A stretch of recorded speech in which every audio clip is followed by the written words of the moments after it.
Vidéo, nous allons voir l'étude des statistiques à deux variables à l'aide de la calculatrice TI-83 Premium CE.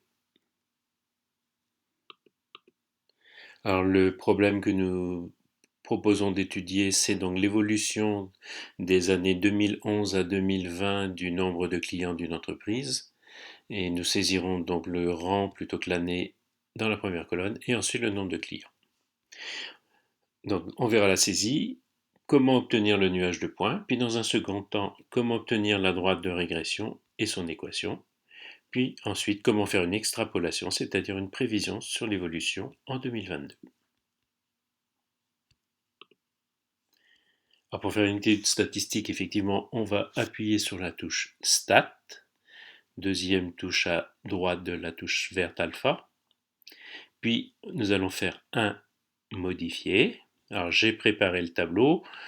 Donc la première colonne, le rang de l'année de 1 à 10. Pour saisir les valeurs, il suffit simplement de cliquer au clavier la valeur 1 et puis de faire entrer, etc. jusqu'en bas, jusqu'à la 10e ligne. Ensuite, pour saisir les valeurs de la deuxième colonne, c'est-à-dire le nombre de clients, et bien de la même façon, je vais saisir 953 au clavier et puis faire entrer, etc. jusqu'à la 10e ligne, c'est-à-dire 1344. Une fois que la saisie est faite, on va donc faire le réglage de façon à obtenir le diagramme statistique. Alors pour accéder au diagramme statistique, on a GraphStat au-dessus de fx ici, donc on va faire seconde F1 et valider. On va choisir bien sûr le premier graphique, donc on va faire entrée pour valider. Alors si la surbrillance était au-dessus de non affiché, effectivement, on va sur la surbrillance affichée, AF, et on valide par entrée. Le type de graphique est déjà bien sélectionné, c'est bien le nuage de points, je passe. Ensuite, la liste des abscisses, ça sera bien le rang des années, la liste L1. En L2, ce sera bien sûr le nombre de clients. Si je devais changer les listes, si votre calculatrice n'était pas réglée comme ceci, il suffirait simplement d'appuyer sur la touche seconde et vous voyez que les noms des listes sont tout au-dessus du pavé numérique ici. Donc si je veux la liste 2, je fais seconde 2. Voilà, seconde 2, ce qui va m'afficher L2. Alors on va avoir justement une erreur de saisie. On peut le faire en faisant supprimer. Alors pour supprimer, on doit être sur l'objet à supprimer. Voilà. Et donc, pour saisir L2, seconde de L2. On peut choisir le marqueur. Je conserve le marqueur carré. On pourrait changer la couleur. Il suffit de déplacer avec les flèches de direction gauche ou droite. Et puis de valider par entrée la couleur qui nous convient. En profiter pour effacer.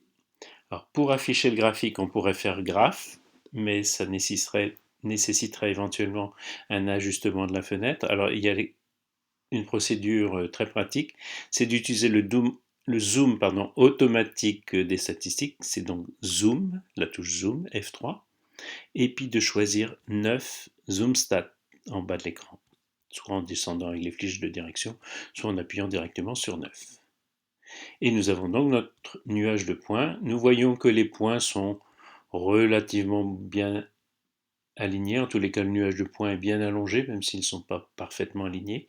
On va donc pouvoir tenter de retrouver une droite de tendance, une droite d'ajustement linéaire. Donc on va, pour ce faire, revenir sur la touche Stat, choisir cette fois-ci avec la flèche de direction droite les calculs, et on va descendre à la ligne 4, régression linéaire. La liste des X est bien la liste L1, la liste des Y est la liste 2, il n'y a pas de fréquence. Alors, si on veut conserver effectivement l'équation de cette droite, on a la possibilité de l'enregistrer. Alors pour cela, il faut appuyer sur la touche var à gauche de annule. Et puis ensuite, avec la flèche de direction droite, var y, c'est bien une fonction, puisque c'est une fonction affine, l'équation d'une droite. On va donc valider par 1, et puis on va la stocker en y1 dans le module de saisie des fonctions. On fait entrer une fois, deux fois pour valider. S'affiche ici donc l'équation générale d'une droite, y égale à x plus b, avec a, le coefficient directeur égal à 45,5 environ, et b, l'ordonnée à l'origine, environ 907. Nous avons ici le coefficient de corrélation de 0,93, R carré et R de 0 environ 97, donc on a une assez bonne corrélation entre les deux variables x et y.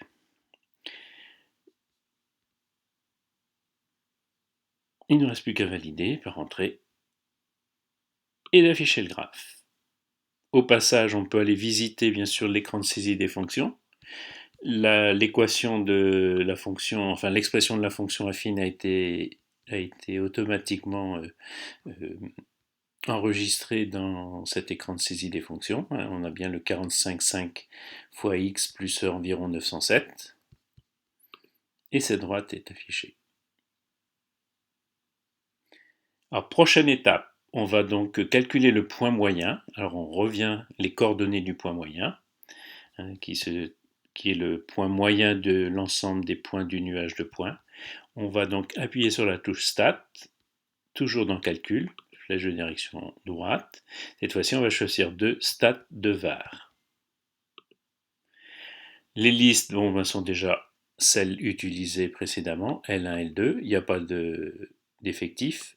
Il ne reste plus qu'à lancer en validant par entrée une fois. Et donc on a les coordonnées du point moyen. X moyen est égal à 5,5 et Y moyen est égal à 1157,4. On a bien rentré 10 valeurs. Pour l'instant, je ne reviens pas sur les autres informations affichées. Je reviens à mon graphique. Je vais utiliser donc maintenant le mode de calcul des graphiques, donc seconde F4, 1 image, et je vais donc rentrer l'abscisse du point moyen 5,5, et il se place ici. On a d'ailleurs son ordonnée qui était bien de 1157,4, et donc je vois bien que ce point moyen est au milieu de l'ensemble des points du nuage, et il se place bien sûr sur la droite de régression. Dernière étape qui nous reste à envisager, c'est de déterminer des prévisions donc pour la 12e année 2022. Alors on va procéder de la façon suivante, on va réutiliser le calcul de l'image. Donc 1, on valide, on va rentrer la valeur 12.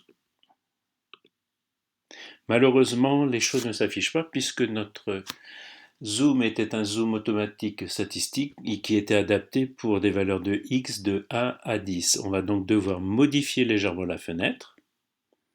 Alors de voir, effectivement. Donc on va aller modifier la fenêtre graphique.